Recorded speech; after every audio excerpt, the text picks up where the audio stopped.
அனைவருக்கும் வணக்கம். First of all welcome to my channel. இந்த வீடியோவில் நம்ம கலைச்சொற்கள் பார்ட் 9 பார்க்க போகிறோம். ஆல்ரெடி பார்ட் 8 வரைக்கும் பார்த்துருக்கோம். ஓகேவா? ஸோ அதை தொடர்ந்து இது வந்து பார்ட் 9. ஸோ புவியியல் சம்பந்தமான கலைச்சொற்கள் தான் நம்ம பார்க்க போகிறோம் இந்த வீடியோ ஃபுல்லாகவே வந்து. ஓகேவா? ஸோ ஆல்ரெடி நம்ம 800 கலைச்சொற்கள் பார்த்து முடிச்சிருக்கோம். நான் சொல்லியிருக்கேன் ஆல்ரெடி கலைச்சொல் பேரகராதி அந்த புத்தகத்துலேருந்து தான் கேட்டிருக்காங்க எக்ஸாமில். ஸோ அதிலிருந்து புவியியல் சம்பந்தமான கலைச்சொற்கள் தான் ரொம்ப ரொம்ப இம்பார்ட்டண்டான கலைச்சொற்கள். ஸோ நம்ம ஆல்ரெடி குரூப் 2 அண்ட் குரூப் 4 கேட்ட கலைச்சொற்கள் தான் இந்த வீடியோ ஃபுல்லாக பார்க்க போகிறோம். ஓகேவா? ஸோ இதுக்கு முன்னாடி 8 வீடியோ கொடுத்துருக்கேன் புவியியல் சம்பந்தமான கலைச்சொற்கள். பார்க்காதவங்க பார்த்துட்டு வாங்க. இந்த வீடியோவில் நம்ம ஒரு 100 கலைச்சொற்கள் பார்த்துலாம். ரொம்ப ஃபாஸ்ட்டாகவே பார்த்துடலாம். தயவு செஞ்சு எழுதுங்க.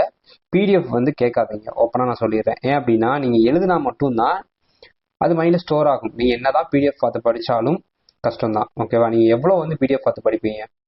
ஸோ எதுக்கு நான் இதை மட்டும் எழுத சொல்கிறேன் அப்படின்னா, மற்ற இன்ஸ்டியூட்ல பிடிஎஃப் கொடுக்குறாங்க இல்லையா, நான் சொல்லலை. பட் அதெல்லாம் தாண்டி இதில் இருக்கக்கூடிய கண்டென்ட் எல்லாமே வந்து ஆல்ரெடி எக்ஸாமில் கேட்ட கண்டென்ட். ஓகேவா? ஸோ நான் அந்த புத்தகத்துலேருந்து கொடுக்குறனால அதுலேயுமே நான் செலக்டிவாக தான் கொடுக்குறேன். எல்லாத்தையுமே படிக்க முடியாது. ஸோ அதனால தான் உங்களுக்கு நான் எழுத சொல்லிடுறேன். ஓகேவா? நீங்கள் எழுதிங்க அப்படின்னா உங்களுக்கு ஈஸியாக வந்து அண்டர்ஸ்டாண்ட் ஆகும். ஒன்ஸ் எழுதினாலே போதும், நம்ம கண்டிப்பாக அது மைண்டில் ஸ்டோர் ஆகும். ஓகேவா? ஸோ தயவு செஞ்சு எழுதுங்க. வீடியோ மட்டும் பார்த்துட்டு ஸ்கிப் பண்ணிட்டு போக வேணாம். ஓகேவா?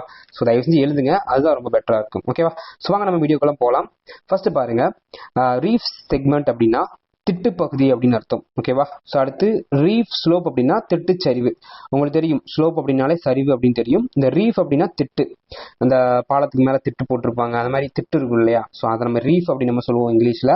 ஸோ ரீஃப் ஸ்லோப் அப்படின்னா திட்டு சரிவு. ரீன்டென்ட் அப்படின்னா கடற்கரை ஊடுருவல் அப்படின்னு அர்த்தம். அடுத்து ரெஃபரன்ஸ் ஸ்டேஷன் அப்படின்னா மேற்கோள் நிலையம். ஓகேவா? அடுத்து பாருங்க, ரீஃபோலியேஷன் அப்படின்னா மீள் ஏடமைப்பு. ஸோ இந்த மாதிரி இதெல்லாம் கண்டிப்பாக தெரிஞ்சு வச்சுக்கோங்க. ஸோ சின்ன சின்ன வார்த்தைகள் கொஞ்சம் டிஃப்ரெண்டா இருக்கு. ஓகேவா? அடுத்து ரெஃப்ராக்ஷன் கோஎஃபிஷியன்ட் அப்படின்னா ஒளிவிளக்க காரணி. ரெஃப்ராக்டரி கிளே அப்படின்னா அனல் தாங்கும் களிமண். ஓகேவா? அடுத்து ரெக் அப்படின்னா தாழ் பாலை வனப்பரப்பு. ஸோ இந்த வார்த்தையுமே கொஞ்சம் வித்தியாசமா இருக்கு. ஓகேவா? ஸோ அடுத்து பாருங்க, ரெஜிம் அப்படின்னா படிவு இல்லைன்னா அரிமான இடையச்சம் அப்படின்னு அர்த்தம். ஓகே. அடுத்து ரெஜினல் அன்கன்ஃபர்மிட்டி அப்படின்னா மண்டல ஒருங்கமைவு. ஓகேவா? ஸோ 10மே ரொம்ப ரொம்ப இம்பார்ட்டன்ட். அடுத்து 11 பார்க்கலாம். ரெக் மேக்லிப்ட் அப்படின்னா விண்கல பள்ளம். ஓகே. அடுத்து ரெக்ரஷன் அப்படின்னா பின்னரக்கம். ஓகேவா? ஸோ இந்த வார்த்தையெல்லாம் வித்தியாசமா இருக்கு, நோட் பண்ணிக்கோங்க. ஓகேவா? ஸோ ரெகூர் அப்படின்னா கரிசல் மண். நம்ம ஆல்ரெடி நம்ம புவியியல் 10th பாடம்னு நினைக்கிறேன், அந்த மண் சம்பந்தமான பாடத்துல நம்ம படிப்போம் இல்லையா? ஸோ அதுல ரெகூர் மண் அப்படின்னு நம்ம படிச்சிருப்போம் இல்லையா? ஸோ அதுதான் அந்த புத்தகத்துல கொடுத்துருக்காங்க. ரெகூர் அப்படின்னா கரிசல் மண். அடுத்து ரெஜுவனேஷன் அப்படின்னா மீள் உயர்வு. ஓகேவா? அடுத்து அதாவது ரிலேட்டிவ் கரண்ட் அப்படின்னா சார்பு நீரோட்டம். ஓகே. அடுத்து ரிலேட்டிவ் டேட்டிங் அப்படின்னா சார்பு காலங்கணிப்பு. ஓகேவா? ஸோ அடுத்து பாருங்க, ரிலேட்டிவ் ஹியூமிடிட்டி அப்படின்னா சார்பு ஈரப்பதம். இந்த ஹியூமிடிட்டி அப்படின்னா ஈரப்பதம் அப்படின்னு அர்த்தம். ஸோ அதை வச்சு நம்ம போட்டுடலாம். ஓகேவா? அடுத்து ரெலிக் அப்படின்னா எச்சம் அப்படின்னு அர்த்தம். ரெலிக்ட் அப்படின்னா எஞ்சு நில அமைப்பு. ஓகேவா? ஸோ ரெண்டுக்கும் டீ மட்டும் தான் வித்தியாசமா இருக்கு. ரெலிக் அப்படின்னா எச்சம், ரெலிக்ட் அப்படின்னா எஞ்சு நிலை அமைப்பு. ஓகேவா? ஸோ அடுத்து ரெலிக்ட் சாயில் அப்படின்னா எஞ்சு மண். ஓகேவா? ஸோ பேலன்ஸ் இருக்கக்கூடிய மண்ணை தான் நம்ம ரெலிக்ட் மண் அப்படின்னு நம்ம சொல்றோம். அதாவது ரெலிக்ட் சாயில் அப்படின்னா மண். ஓகேவா? ஸோ அடுத்து 21 பாருங்க, ரிமோல்டட் சாயில் அப்படின்னா மறுவாக்க மண் அப்படின்னு அர்த்தம். ரிப்ளேஸ்மெண்ட் டெபாசிட் அப்படின்னா மாற்றீட்டு படிவு. ஓகேவா? ஸோ அடுத்து ரிப்பல்சன் அப்படின்னா தள்ளல் அல்லது விலக்கல் அப்படின்னு அர்த்தம். ரெசிடிமெண்டேஷன் அதாவது ரெசிடிமெண்டேஷன் அப்படின்னா மறுவண்டல் படிவு. ஸோ இந்த வார்த்தையை தயவு செஞ்சு நோட் பண்ணி வச்சுக்கோங்க, ரொம்ப ரொம்ப முக்கியம். ஓகே. அதே மாதிரி ரிப்பல்சனும் நோட் பண்ணி வச்சுக்கோங்க. அடுத்து ரிசர்வ் அஷ்யூர்ட் அப்படின்னா உறுதிப்பாட்டு இருப்பு. ஓகே. அடுத்து ரிஷபர் அப்படின்னா பொசிய வறண்ட கடுங்காற்று. ஓகேவா? ஸோ இந்த வார்த்தை வித்தியாசமா இருக்கு. ஓகேவா? அடுத்து பாருங்க, ரெசிடல் கிளே அப்படின்னா எச்ச களிமண். ரெசினைட் அப்படின்னா பிசின் சேர்மம். ஓகேவா? அடுத்து ரெசினஸ் கால் அப்படின்னா செயற்கை பிசின் கரி.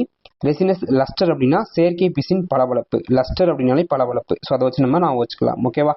ஸோ அடுத்து பாருங்க 31, ரெசிஸ்டிவிட்டி மெத்தட் அப்படின்னா மின்தடை எண்முறை. ரெட்டிகுலர் அப்படின்னா கண்வலை. ஓகேவா? அடுத்து ரெட்ரோகிராடிங் ஷோர்லைன் அப்படின்னா பின்வாங்கும் கடற்கரை. ரிவர்ஸ்டு டைட் அப்படின்னா எதிர்வோதம். ஓகேவா? ஸோ அடுத்து ரிவர்ஸ்டு கரண்ட் அப்படின்னா திரும்பத்தகு நீரோட்டம். ரிவோல்யூட் ஜாயின் அப்படின்னா சுற்றுணைப்பு. ஓகேவா? அடுத்து ரிவால்விங் ஸ்டோம் அப்படின்னா சுழல் புயல். ஸ்டோம் அப்படின்னாலே புயல், நம்ம புக்லேயே நம்ம படிச்சிருப்போம். ஓகேவா? அடுத்து ரிவோல்யூஷன் அப்படின்னா சுழற்சி. ஸோ மேக்ஸிமம் நம்ம அதை வந்து நார்மலாக புரட்சி அப்படி, ரிவோல்யூஷன் அப்படின்னா புரட்சி அப்படின்னு நம்ம தெரிஞ்சிருக்கும். பட் புவியியல் சம்பந்தமான கலைச்சொற்கள்ல ரிவோல்யூஷன் அப்படின்னா சுழற்சி அப்படின்னு அர்த்தம். ஸோ நோட் பண்ணி வச்சுக்கோங்க. ஓகேவா? அடுத்து ரிஹைட் அப்படின்னா பாய எதிர்விசை உருமாறு பொருள். ரிசோஸ்பியர் அப்படின்னா வேர்சூல் மண் பகுதி. ஓகேவா? ரிசோஸ்பியர்னா என்ன? வேர்சூல் மண் பகுதி. இதை நீங்க நோட் பண்ணி வச்சுக்கணும். ஓகே. அடுத்து 41 பாருங்க, அதாவது RHOURD ரொகோட் அப்படின்னா பட்டை கூம்பு மணல் மேடு. ஓகேவா. ஸோ அடுத்து ரைலோடிக் டஃப் அப்படின்னா அனற்பாறை சாம்பல். ஓகேவா. அடுத்து ரித்மிக் அக்குமுலேஷன்ஸ் அப்படின்னா சீரிசைவு திரள். ஓகேவா. அடுத்து ரியா அப்படின்னா ஓதம் மூழ்கு கழிமுகம். ரிப்பன் ரீஃப் அப்படின்னா பட்டை கடலடி பாறை. ஓகேவா. ஸோ ரீஃப் அப்படின்னாலே கடல் அடியை தான் நம்ம குறிக்கும். ஓகேவா. அடுத்து ரிபட் அப்படின்னா மலேசியா கடும் மழை காற்று. ஸோ இந்த வார்த்தை ரொம்ப ரொம்ப முக்கியம். ஏன் அப்படின்னா ஸோ ஒரு ஊர் ஒரு அதாவது ஸ்டேட்ல ஒரு நாடு வந்து உள்ள இன்வால்வ் ஆகுது இல்லையா. ஸோ ரிபட் அப்படின்னா மலேசியா கடும் மழை காற்று. ஸோ வேற நாடோட நேம் கொடுத்து கூட கேட்கலாம். ஓகேவா. ஸோ இந்த வெள்ளை மாளிகை எங்க இருக்கு, பிரிட்டன்ல இருக்கு, அதெல்லாம் கேட்டிருந்தாங்க இல்லையா. குரூப் 4 குரூப் 2 லாஸ்ட் டைம் நடந்தது, அதில் கேட்டிருந்தாங்க. ஸோ அந்த மாதிரி தான் கேட்க வாய்ப்பு இருக்கு. ஓகேவா. ரைஸ் கால் அப்படின்னா சிறு நிலக்கரி. ரெட்ஜிங் அப்படின்னா கடல் சிமயம் அப்படின்னா கடல் மலைத்தொடர். ரிகல் அப்படின்னா பாறை தண்டு அப்படின்னு அர்த்தம். ஓகேவா. சூடோ காஸ்ட் அப்படின்னா போலி சுண்ணாம்பு கரடு. ஸோ இந்த வார்த்தை ரொம்ப ரொம்ப முக்கியம். ஓகே. அடுத்து 51 பார்க்கலாம். ரியா அப்படின்னா ஓதம் மூழ்கு கழிமுகம். ரிப்பன் பாம்ப் அப்படின்னா பட்டை வெடிகுண்டு. ஓகேவா. அடுத்து ரைஸ் கால் அப்படின்னா சிறு நிலக்கரி. ரிட்ஜ் ஐஸ் அப்படின்னா முகட்டு பனிக்கட்டு. ரிட்ஜ் அப்படின்னாலே முகடு, ஐஸ் அப்படின்னா பனிக்கட்டு. ஈஸியா நம்ம போட்டுடலாம். ஓகேவா. அடுத்து ரிட்ஜிங் அப்படின்னா கடல் சிமயம் அல்லது கடல் மலைத்தொடர். இது 2 வார்த்தையும் வரும். ரிட்ஜிங் அப்படின்னா கடல் சிமயம் கடல் மலைத்தொடர். ரிகல் அப்படின்னா பாறை தண்டு. ஓகேவா. அடுத்து ரிஃப்ட் அப்படின்னா பாறை வெடிப்பு. ரில் எரோஷன் அப்படின்னா சிற்றோடை அரிப்பு. ஓகேவா. அடுத்து ரில் மார்க் அப்படின்னா சிறு வெடிப்பு கரி.